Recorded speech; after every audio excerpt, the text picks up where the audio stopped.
Avis vascular centre మన దేశంలోనే the best varicose vein hospital. Venu Swamy గారు మంచి మాట్లాడతారు అండ్ ఆయన అందరి గురించి బాగా చెప్తారు. ఆయన చెప్పినవి కొన్ని జరుగుతాయి, జరిగినవి ఉన్నాయి, అన్నీ ఉన్నాయి. కానీ ఆయన మాటలు అంటే ఇప్పుడు కొన్ని వర్డ్స్ వాడారు కదా, అది ఓకేనా, ఎంతవరకు కరెక్ట్ అని? నేను చెప్పినప్పుడు బట్టలు కూడా ఇప్పేసిన అంటే ఇంకా మరి ఇంకేం చేయాలి నాన్న? ఒక పద్ధతి ఉంటుంది. బట్టలు కూడా ఇప్పేసిన, ఏమున్నాయి అని గుంజుకుంటారు నా దగ్గర. నా బాడీ మీద ఏమైనా ఉండాలి కదా. గుండెకాయ గుంజుకుంటా, కిడ్నీ గుంజుకుంటా, లివర్ గుంజుకుంటా అంటే దాన్ని కూడా ఇచ్చేయమంటావా? ఇప్పుడు మనిషికి ఒక ఓపిక ఉంటుంది, ఒక ఓపిక ఉంటుంది, ఒక లిమిట్. ఇప్పుడు నా దగ్గర నా సెల్ ఫోన్లో, నా దగ్గర మ్యాటర్లో, నా ల్యాప్టాప్లో, నా హార్డ్ డిస్క్లో కొన్ని వందల మందికి సంబంధించిన ఇన్ఫర్మేషన్ ఉంటుంది. మంచి ఉంటుంది, చెడు ఉంటుంది. నేను టార్గెట్ చేస్తే ఆ వ్యక్తికి సంబంధించి వాడు స్టేట్లో 2 తెలుగు రాష్ట్రాల్లో ఎంత పెద్ద తోపైనా 10 నిమిషాల్లో ఇన్ఫర్మేషన్ తీసుకురాగలిగిన శక్తి నాకుంది, అంత నెట్వర్క్ నాకుంది. చివరికి వాని ఆటోబయోగ్రఫీ మొత్తం తెచ్చి నా ముందర పెట్టుకుంటా. అంటే వాడి పర్సనల్ వ్యవహారాలు కూడా తెచ్చుకోగలిగిన శక్తి నాకుంది. You name it, as a politician, as a TV channel owner, as a celebrity, you name it. నువ్వు ఎంత పెద్ద తోపుని చెప్పుకుంటావో చెప్పుకో, వాని ఆటోబయోగ్రఫీ 10 నిమిషాల్లో తెచ్చి నా ముందర పెట్టుకుంటా. 1 TB తెస్తా. మరి నేను బట్ట కాల్చి మీద వేయాలంటే ఎట్లుంటుంది? నేను పర్సనల్గా తీసుకుంటే ఎట్లుంటుంది?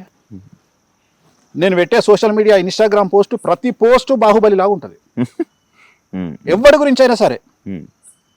ఇక భరిస్తుండు కదా అని నెరీ ఘోరం చేస్తే, పిల్లిని కూడా రూమ్ వేసి కొడితే పూలి అవుతుంది. ఎందుకు? There is a reason. మనకు గట్టు పంచాయతీ లేదు, మనం ఏమి వ్యాపారంలో పంచాయతీ లేదు, మనం సడ్డకులం కాదు, సో మనం బంధువులం కాదు, మనకి ఏం పంచాయతీలు ఉన్నాయి? మీరు నా మీద ఎందుకు పెట్టాలి? సో ఒక ఎక్స్ట్రీమ్ స్టేజ్కి వచ్చినాక ఎవడైనా ఒక బరస్ట్ అవుతాడు. ఇంకా బరస్ట్ కాలా నేను. బరస్ట్ అయితే ఇప్పుడు నేను చెప్పినట్లాంటి బాహుబలి సీక్వెన్స్లు వస్తాయి. సో బరస్ట్ కాలా, నేను కాలేదు. గివి కూడా మాట్లాడొద్దు అంటే ఎట్లా? ఇప్పుడు నువ్వే అడిగినావు. ఇప్పుడు ప్రగతి ఆమెకి ఏం సంబంధం? పాపం ఆమె కష్టపడి సంపాదించుకున్నదని నాకంట కట్టి, అంటే నన్ను సమాజంలో ఎదవని చేయాలి అనేది ఇక్కడ టార్గెట్. నేను అనే పాయింట్ ఏంటంటే, అది కాదు కదరా బాబు. నేను ఆ మాట చెప్తే ప్లే చేయండి, ఇది వేణుస్వామి అని ప్లే చేయండి. సమ్మక్క సారక్క జాతరలో విపరీతంగా మద్యము మాంసము ఏరులై పారుతుంది అని నేను చెప్పిన. తప్పేం కాదే, పోయి కళ్ళతో చూడు. రేపు పొద్దున అక్కడ మాంసం ఉంటుంది, మద్యం ఉంటుంది. తెలంగాణ కల్చర్ అది తప్పెట్లయితుంది అనగానే వాడు పెట్టిండు.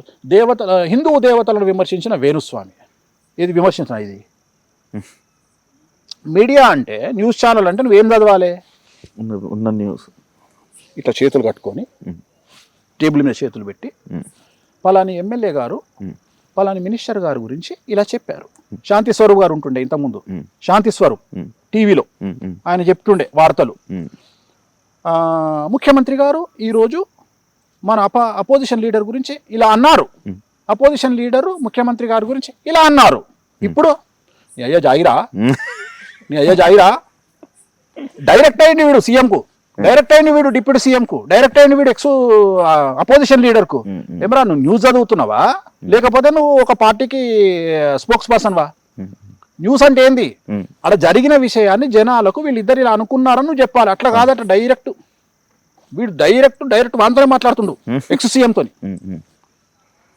నువ్వు చేసే పెంట కంటే నేను చేసే పెంటనే కాదు, నాది పెంటనే కాదు. అర్థమైందా? జనాలు ఉమ్ముకుంటున్నారు, దరిద్రం అయిపోయింది. మన లాస్ట్కు నేషనల్ మీడియాలో కూడా బొక్క అయింది మనకు. అయినా మన జ్ఞానోదయం కాదు. ఆడు బట్టలు ఇప్పిండు మొన్న, అయినా మన జ్ఞానోదయం కాదు. మనం అయినా వేణుస్వామి వెనకాలనే తలుగుతాం. ఇక మీ కర్మ. ఇక అయినా పచ్చళ్ళమ్మ వెనక తలుగుతాం, మీ కర్మ. అయినా శివజ్యోతి వెనక తలుగుతాం, మీ కర్మ. అరే వీళ్ళంతా చిన్న వాళ్ళు రా. ఇంకా చాలా సమస్యలు ఉన్నాయి దేశంలో, వాళ్ళ గురించి మాట్లాడండి. ఇవి వదిలిపెట్టి ఎంతసేపు ఇదేనా అని అమ్మ 2.5 ఏళ్ళ వస్తున్నాము, ఇదే రామాయణం అయిపోయింది. వేరే లేదా? మీకు చిరాకు వస్తుంది? ఎందుకు రాదు చిరాకు? అంటే అసహ్యం వేస్తుంది.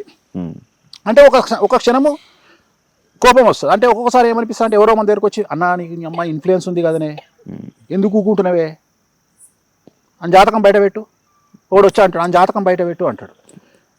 అరే వద్దురా, అమ్మవారు చూసుకుంటుంది, మన చేతులతో మనం ఏం చేయొద్దు. She will decide. మనం వ్యక్తిగతంగా అలవాటు అయిపోతుంది మనకు. అది వ్యక్తిగతమైనటువంటి మా తంత్ర మార్గంలో అట్లా తీసుకోవద్దు చాయిస్ మేము. తంత్ర మార్గంలో మేము మందికి ఉపయోగపడే పనులే చేయాలి తప్ప మాకు ఉపయోగపడే పనులు చేయొద్దు. అంటే మేము మా వ్యక్తిగతంగా ఒక వ్యక్తిని డామేజ్ చేయడానికి పూజలు చేయడం కానీ, లేకపోతే మేమేదో చేసుకోవడానికి పూజలు కానీ మాకు తంత్ర మార్గం యాక్సెప్ట్ చేయదు. మాకు తంత్ర మార్గంలో ఉన్న రూలే అది. అందుకని సమాజంలో చాలా మంది తెలియక ఏమంటారు, వాడు తోపు అయితే వాడు ఎందుకు వేరేటోనికి పూజలు చేస్తాడు, వాడే చేసుకోవచ్చు కదా, పని చేయదు తంత్ర మార్గంలో. సో అందుకని మేము చెయ్యం. మంత్రతంత్ర వేరు వేరు వేరు వేరు, తంత్ర మార్గం వేరు. అదే దక్షిణాచారం అంటేనేమో వేరు, తంత్ర మార్గం వేరు, వామాచారం అంటే తంత్ర మార్గం. తంత్ర మార్గంలో ఇప్పుడు నువ్వు చెప్పినట్టు నిమ్మకాయలు ఉంటాయి, శ్రీకాళహస్తిలో చేసినట్టు నిమ్మకాయలు ఉంటాయి, కుంకుమ ఉంటుంది, పసుపు ఉండదు. So it is call different. ఇది బియ్యంతో చేస్తాము, పసుపు అంటే అక్షతలు ఉండవు. సో ఇది డిఫరెంట్ ఇది. సో తంత్ర మార్గంలో ఇవి జనరల్గా ఉగ్రదేవతలను పూజించే మా కోసం మేము చేసుకోవడానికి ఉండవు.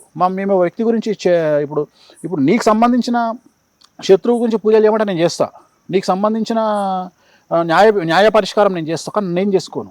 ఎందుకంటే నాకు పని చేయదు అది. అందుకని నేను ఏం చేస్తా అంటే అమ్మవారు చూసుకుంటుంది, మాకు అమ్మవారే ఉంటుంది, మేమేం చేయం అట్లాంటివి. అందుకని వదిలేస్తాం. అంటే వ్యక్తిగతమైనటువంటి దూషణలకు వెళ్ళము. అట్లీస్ట్ ఇక మనిషి పుట్టుక పుట్టి కొద్దిగా నేను కూడా పెగ్గేస్తున్నా, నేను కూడా కొద్దిగా కారం ఉప్పు తింటున్నా, అప్పుడప్పుడు ముక్క తింటా కాబట్టి కొద్దిగా కోపం వస్తుంది. ఎందుకంటే జనరల్గా ఎందుకు కోపం రావద్దు బ్రాహ్మణులకు అంటారు అంటే, బ్రాహ్మణులు వేద పండితులు మాంసాహారాన్ని తింటే కొద్దిగా ఏమంటారు అగ్రెసివ్ అవుతారు. మనం ఈ జనరేషన్ అగ్రెసివ్ కాకపోతేనే ఎక్కుతారు అందరూ. అగ్రెసివ్ అయితేనే యూ డిజర్వ్ ఇట్. నువ్వు నిజంగా మనిషి పుట్టుక పుట్టినప్పుడు అగ్రెసివ్ కావాల్సిందే. జీవితంలో నీకు లిమిటేషన్ రాజ్యాంగం కల్పించినటువంటి హక్కుల ప్రకారము నువ్వు తినాల్సినటువంటి ఫుడ్ తినవలసిందే. దీంట్లో ఎవ్వడు నిన్ను ఆబ్జెక్షన్ చెప్పాడు. ఏ కులస్తుడు ఏది తినాలనో అది తినాల్సిందే. సో దాంట్లో అందరూ తింటారు. ఇప్పుడు నేను ఒక మాట అడుగుతా, ఇప్పుడు టాటా బిర్లా లాంటోళ్ళు, అంబానీ లాంటోళ్ళు మంగళ షాపులు పెడుతున్నారు, మరి పెట్టొచ్చునా అంటే వాళ్ళు పెడితే తప్పులేదా? చెప్పుల షాప్ పెడితే తప్పులేదా? అంటే నీ వృత్తికి సంబంధించినటువంటి వ్యవహారంలో కూడా నువ్వు వేలు పెడుతున్నావు కదా, మరి తప్పులేదా? మరి అట్లాంటప్పుడు నాలాంటి మందు తాగితే నీకు వచ్చిన నష్టమే ఉంది, నా వలన అయితే రేటు పెరుగుతలేదు కదా, నీకు వచ్చిన ఇబ్బంది ఏముంది?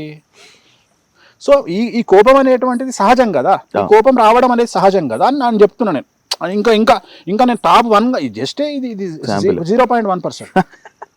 సార్ స్వామి గారు, వేణుస్వామి గారు, అది నాకు ఒకటి నేను విన్నా, కామాఖ్య టెంపుల్ దగ్గర లైక్ అమ్మాయిని అబ్బాయిని అంటే సెక్స్ లాంటిది ఒకటి అక్కడ రూమ్స్ ఉంటాయి, అక్కడ చేయిస్తారు అని విన్నాను. ఉండదా? తప్పు. అంటే ఒక అమ్మాయిని అబ్బాయిని కలుపుతారు, అస్సలు అవన్నీ పనికిమాలేవు. అదే చెప్తున్నా నేను. ఇప్పుడు కావాలంటే నేను తీసుకెళ్ళి చూపిస్తాను నీకు, అవన్నీ ఏముండవు. అవి ఓయో రూమ్స్ కాదు కదా, కామాఖ్య దేవాలయం. అది ఓయో రూమ్ కాదు, అది కామాఖ్య దేవాలయం. అది కూడా ఒక పూజ అని ఏం లేదు. అంటే ఇదే చెప్తున్నా, ఇంకా అదిగో తోక అంటే ఇదిగో తలకాయ అనే టైపులో దీన్ని అంటే వేణుస్వామిని తొక్కి నారదీయడానికి నోటికి వచ్చింది వాగడం తప్ప ఏముండదు, అసలు ఉండదు. అట్లాంటివి అన్నీ ఉండవు అసలు, అది వేస్ట్. సో నీకు అక్కడ ఉండేది ఏంటి అంటే, నీకు దశమహావిద్యలు అంటే 10 అమ్మవార్లు, ఒక్కొక్క అమ్మవారు ఒక్కొక్క నీ కోరికను తీర్చడానికి ఉపయోగపడే. ఒక అమ్మవారు డబ్బు ఇస్తుంది, ఒక అమ్మవారు శత్రువుని నాశనం చేస్తుంది, ఒక అమ్మవారు నీకు లగ్జరీ ఇస్తుంది, ఒక అమ్మవారు వశీకరణం ఇస్తుంది. సో ఇట్లా ఒక్కొక్క అమ్మవారు ఒక్కొక్క కోరికను తీర్చే అమ్మవారు, అంతే తప్ప అక్కడ ఇట్లాంటి చెత్తా చెదారం ఉండదు.